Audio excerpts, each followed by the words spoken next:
Hey guys, what's up? Today we're working on the 2006 Escalade that we've had for a few weeks.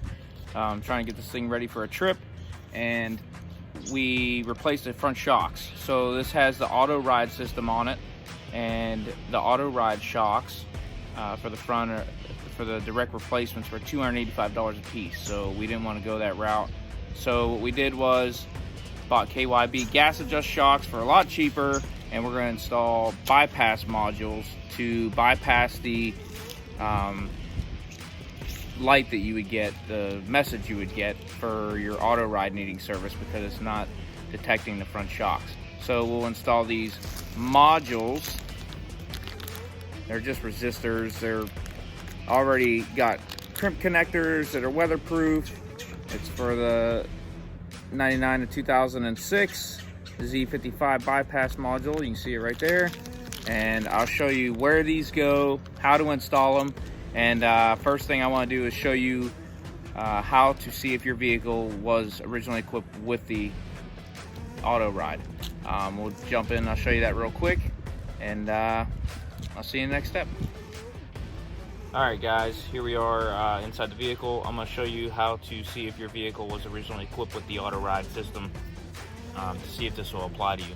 So you want to come into your glove box, open that baby up, and you'll see a white sticker here, and it has all the RPO codes. And I'll show you in the next step what we're looking for. Alright guys, so here we are. Here is your tag in your glove box. It has all the codes of everything this vehicle was equipped with from the factory. As you can see, the BCCC there, that stands for a base coat, clear coat. That is your paint code right there. So that is your paint code number, if you ever need that. Now what we're looking for is this Z55 right there. That's what we're looking for, Z55, and that is the code for the auto ride. And that'll let you know that this vehicle was originally equipped with the auto ride system. And we'll go to the next step. I'll show you where we're at next. Alright guys, here we are. We're under the vehicle. I turned the tire basically towards me, so I'm on the right side, so I turned it to the right so that I can access in through here. Some of the tools you're going to need for this job, some are optional, some are you need. So the things that you do need is a pair of wire strippers. Okay, so these are automatic style, something like this or something like this. So this strips and crimps. So you also need a crimper, which I usually use this style of crimper, which I like better. But you can either or, doesn't matter. I also have a pair, you can get a pair of dikes or whatever for the zip ties whenever you zip tie it out of the way. I have some flush cuts here to make them nice so you don't cut yourself open on the zip tie down the road, but you can use regular dikes. You could just leave them hang, whatever you want to do. You don't really have to. I usually have a little piece of wire loom also, just to slide over it when I'm done, and then zip tie the whole thing up so it kind of looks a little nicer, protects it a little bit better. Obviously you need the kit. Okay, so I only have one in here. So you got your resistor. It's already pre-wired, right, with heat shrinkable connectors. Okay, it also comes with a few zip ties, which they do work. They're kind of small, but they work just fine. You can use those, or I'll just use my own zip ties. They're a little bit heftier, right? But you don't have to. Like I said, you can use the ones that come in the pack here. They'll do fine. Longevity wise, I just like the bigger ones. They probably last a little bit longer, a little more heavy duty. And also for the heat shrink, you need something to heat that up and shrink it down. So I have just a little torch. This is just Harbor Freight, right? Right, it's pretty cool. So it's a mini torch. You can use a heat gun. You can use a lighter. Probably get away with a match if you wanted to. But I'm gonna go ahead and dive in here and show you how to get going on this, and I'll see you in the next step. All right guys, so coming in here, you can see the shocks that we installed. Those are the KYBs. So what we're looking for is at the top of the shock. So when you push this out of the way, now you can remove this if you want. You could probably even go from the top if you want. It's way down there, but it could be a little more difficult. I would just come through here, right? We're gonna push this up out of the way. We're gonna get that connector off. Show you a little trick to hold that out of the way for you. All right, you see what I did? I just took a little piece of scrap 2x4 stuck in there to hold that wheel well up out of the way. You can use anything. You can just, whatever you have to jam in there. You don't have to use anything if you don't want. You can just have a helper. So this is the connector. Just sits right on top of the shock, which obviously I've changed these shocks, but it's the same exact style. I just stuck them on this for now to keep them out of the way, and not flopping around. But on your factory shock, it'll look just like this when you take it off, or if you've already installed these, you know what they look like. So this gray connector on the bottom of it turns like that. See it? You hold the top. That's what locks and unlocks it. Locked, unlocked. So when you unlock it, turn it, and it'll pop right off. Okay, and you can pull it out here so we can work on this thing, okay? And what we're gonna do is we're gonna get this heat wrap off and access these wires here. And I'm gonna go ahead and cut them, you know, as close to the connector as possible. And then we'll get them stripped and I'll show you what's going on next. All right, guys, here we are on the next step. So you see what I did here? What I did is just kind of opened. So this just comes around with clips right there. You can see that clip. I just unclipped it, opened it. You still see the wires, right? So I could get closer in here and just snip those wires right there. And then what I did was opened up the heat wrap and just cut a little bit, peeled it back, opened up the wire loom right here, and then the wires that were cut off the plug, I stripped the ends to be ready to be installed into our new resistor. So it looks like it's a blue and a gray on this vehicle. I'm not sure. I would assume that they're the same on others, but I'm not 100% sure. But let's go ahead and go on to the next step. All right, guys, so you can see I've crimped those on.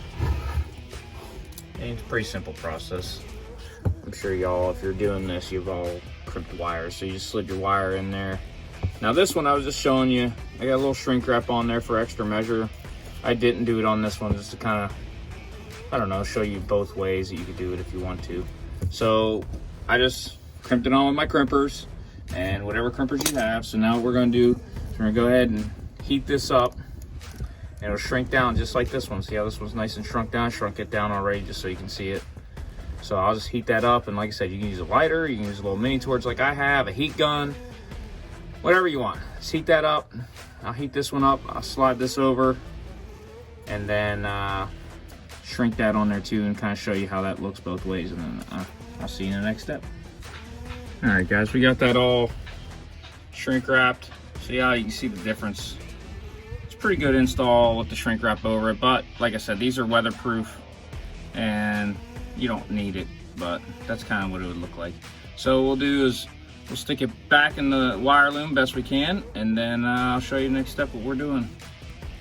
All right, guys, you can see what I did. I just see it in there. I just took a piece of wire loom, and like I said, you don't have to do this.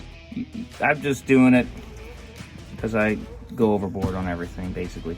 So, but you can just do it how it was before, and then you're just gonna stick it. You can stick it along with this harness right here, slide it up over, zip tie it there. You know, you can bring it around this way, zip tie it right here. You just want to secure it so it's not, I mean, here's all your suspension, your shock, everything is going to be dangling around down in there. It's going to get tore up. So you don't want that. So you want to secure it somehow. I actually have a little bit of this heat wrap. I'm probably going to go ahead and wrap mine too, just because I have it. You don't, like I said, you don't need it. If you're not going to use it, I mean, you can see that runs pretty close. That silver right there is your, that metal piece is your heat shield for your exhaust. So it runs pretty close to your exhaust. I'm sure it'll be fine if you run it over there. I mean, but use your own discretion. You can see that plug right there is just as close, and it does not have any of that heat wrap on it, and that's from the factory. So like I said, use your best judgment on what you want to do and how you want to do this. I'm just trying to give somebody an overall install. You can do it less or more, whatever you want. So I'm gonna go to the next step, and I'll see what we got there. All right, guys, here's a quick view of mine before I secure it. So again, like I said, you don't have to put this stuff on there if you don't want. Just be mindful of where you secure it so it's not too close to the heat source. I just use I've got this tape here, and it's just a heat shield tape. You can get it on Amazon or anywhere. But like I said, you can come around this way if you want and secure it, and right to that loom, and it'll be completely away from a heat source. Or you can just follow that other harness right down through there, zip tie it up. It's all what you want. It's all preference. You could probably zip tie it to the top of this post if you wanted to, and or even drill some holes going up this on the back side and zip tie it just like that, but on the inside. It's all what you want to do. So let me get this secured, and I'll show you what I did and see how it looks. All right, guys, so you can see which way I went. Now I secured mine to the other harness. Just be careful these wires here. You don't want to interfere with those. And I did use a flush cut so that when you're in here working, like if you're gonna change the shock down the road or whatever, you're not gonna cut yourself open on the little sharp end piece of the zip tie. So that's nice and secure, not going anywhere. And what you do is remove your little helping block right here. There it is. It's a good install. Now I'll show you from the top what it looks like. We come up top. There it is. Looks good. That'll be nice and secure, and it is pretty far from the exhaust still. Like I said, I'm sure you'd be fine the other way, but use your own discretion. I'm gonna go ahead and knock the other side out, and I'll just show you the final result over there. It's gonna be the same as the same install as this side, just instead of going through the whole thing again. I'll see you in the next step. All right, guys, here we are on the driver's side of the vehicle. It was the same install. Pull the plug off, same deal. Now on this side though, the wire, instead of going towards the back, towards the exhaust, it actually wants to feed towards the front. So you don't even have to worry about heat tape or whatever, even if you were worried about it in the first place. But as you can see, there's a harness there, so I just wire loom that one and just zip tied it right to that harness. Real nice install, same as the other side. It's out of the way, won't ever get hung up. Come back, look at that, you can't even see it. Now on this side from the top, if you were going to try to do it, it's going to be a lot harder because, well, let's see if I can zoom in. You can kind of see the harness right there. So it's kind of buried in there on this side.